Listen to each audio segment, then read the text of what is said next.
I've openly admitted that the Uncharted games were some of the best games I've ever played. Everything about them is superbly done, from the witty dialogue to the complicated puzzles to even the storylines that drag you along plot twist after plot twist. This week, I'm going to be talking about Uncharted 2, Honor Among Thieves. Out of the 3 games available for the PS3, the second game is my favorite because it expands on everything that was introduced on the first game. In fact, I still remember getting a Game Informer magazine featured Uncharted 2 on the cover. Inside was page after page of information on the game. As soon as I noticed that there was a sequel in the works, I immediately pre-ordered it. Suffice to say, it was well worth it. Uncharted 2 starts off with a bang.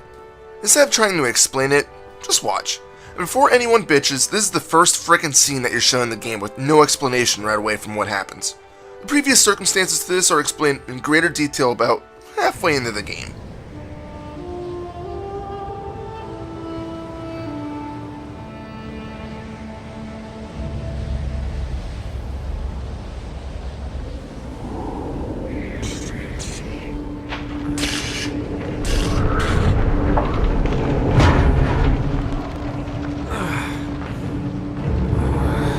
What's going on?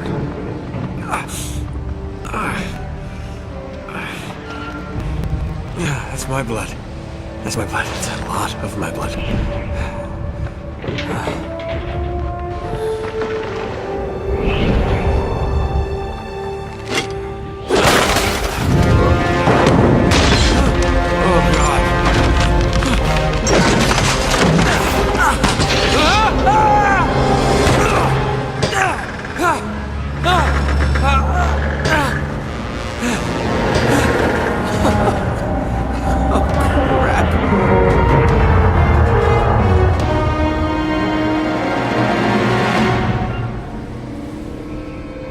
And that's how the game starts.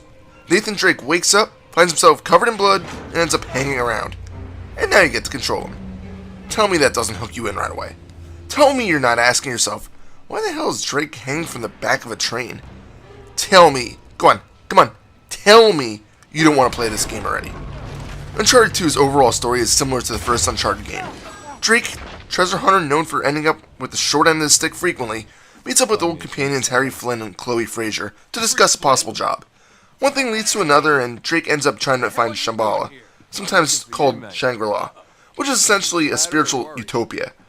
A few plot twists later, and you'll find out that you're racing against a man named Zoran Lazarevich, who is also looking for this mysterious land. The biggest upgrade from Uncharted 1 to 2 is just the overall smoothness of the game. That's not to say the original was clunky or anything, but there were a few small things here and there where the movements could be a bit jagged. Here, everything is done in fluid motions, from Drake climbing up walls to rolling into the safety of a low wall. Even the weapons are smoother. Most notably is the grenades, which are actually useful this time around. Unlike Uncharted 1, where grenades seem to take forever to explode, they now detonate only a few seconds after throwing them. Also added is the ability to do a quick throw, where Nate just chucks a grenade wherever you're pointing. Chances are, you'll be using this more than the carefully arced throws, because the quick throws are typically accurate enough to do the damage you're looking for. Combat as a whole has been made much better. No longer do most enemies endure an entire magazine of bullets. Now, most will go down within a few hits. The enemy will also attempt to flank you a lot more too. You can also use stealth a bit more in this game. If you fire a shot and move unseen, the enemy may approach your previous location, not realizing that you have moved. In addition, there are many more weapons to be used.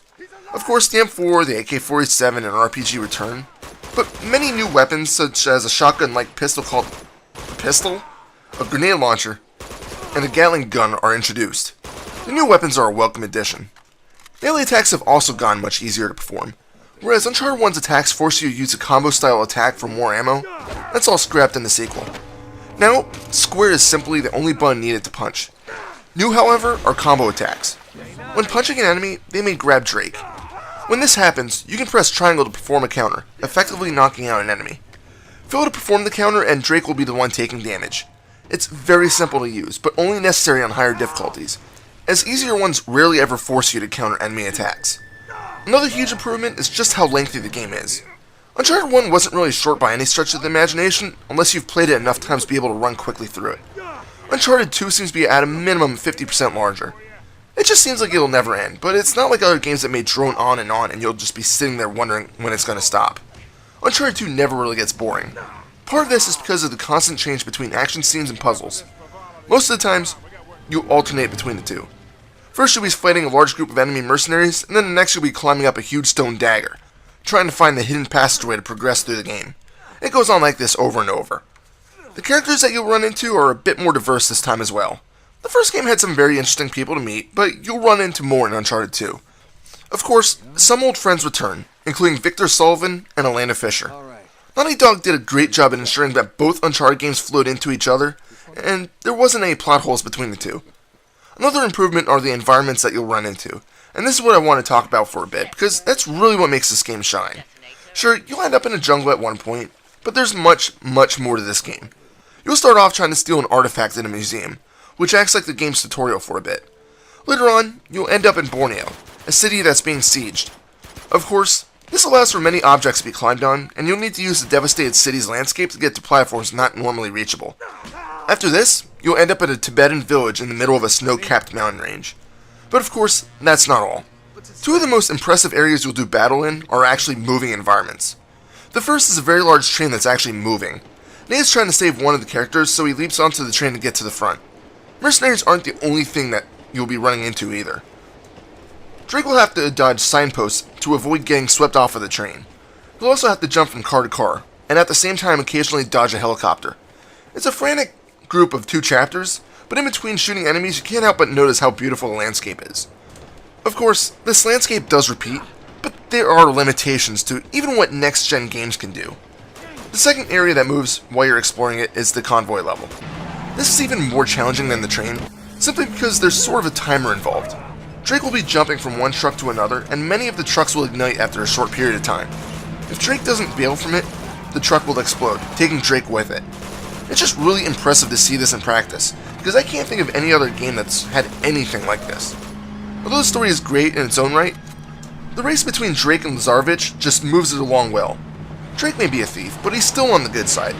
Lazarevich, on the other hand, truly feels like a villain. He looks the part and often disregards the safety of his own crew. He even compares himself to Stalin, Hitler, and Pol Pot at one point.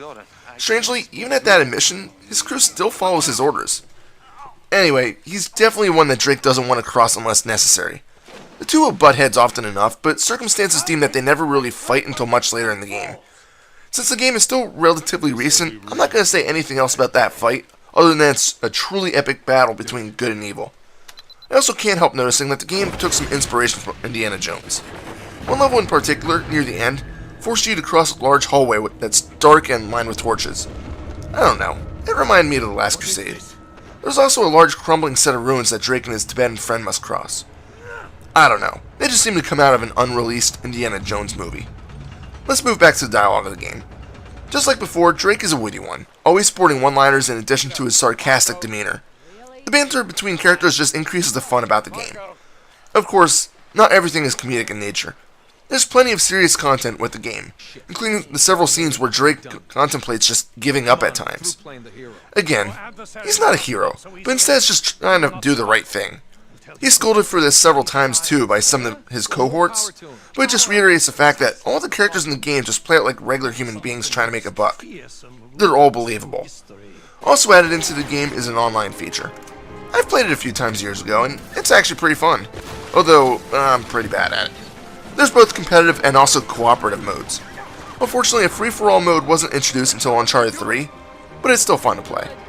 The co-op mode is basically a small campaign-like mission where up to 3 players can work together clearing out enemies. There's a total of 3 campaigns, and they're pretty fun to play in addition to the regular game. If you don't fancy deathmatches or capture the flag games, the online co-op missions are a recommended play. In order for me to review this, I actually had to play it twice. After finishing it the first time, I realized that the hard drive that I had hooked up to my capture device, it took a shit on me. So, I needed to play it again to get the footage. I'm not complaining though, it's a fun game. Although, I did play it on very easy just to breeze through it. But, as I said, that really doesn't diminish how fun the game is. With more treasures to find, areas to explore, and an expanded storyline, Uncharted 2 is a must-play for anyone who has a PS3. Hell, it's even a good enough reason for you to go out and buy one if you don't have one already. But don't take my word for it. Just go play it. Final score? 10 out of 10. This is Reaper. And once again, it's time for some of my favorite scenes. And again, there's no spoilers here. So enjoy!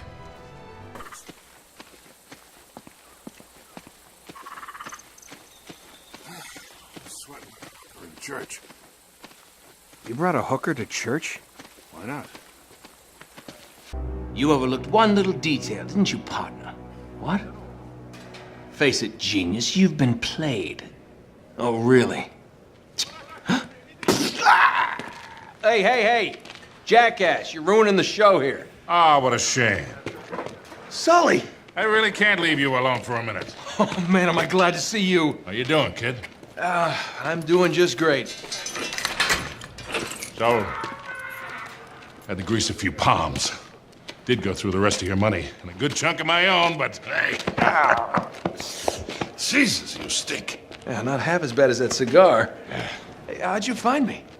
Well, a friend of yours asked for my help. Hello, Nate. Oh, no. No. Now, wait a second. Sully, kick her out and shut the door. We're safer in here. Just wait a goddamn minute. Hear her out. Thank you, Victor. Hey, no offense, Sully, but you're not exactly the best judge of character, especially when it comes to women. Fair enough. All the same. Dear God. Oh, no, it's not that bad. Look, I have my own bucket.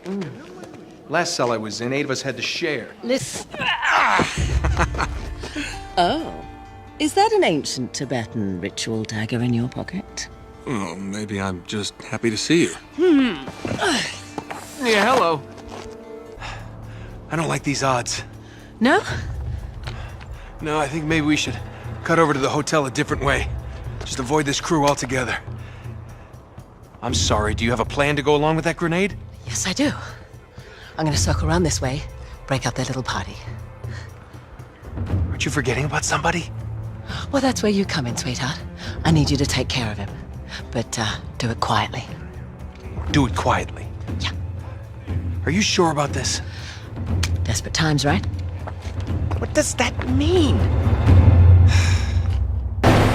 So, you got a plan C? Yeah, floor it. What? I'm getting on that train. What are you, crazy? Just get me close enough to jump. Guess that answers that question. Step on it! Hold on!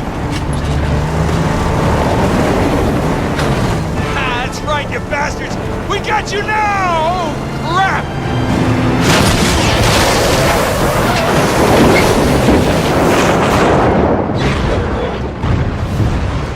There's no way they survived that.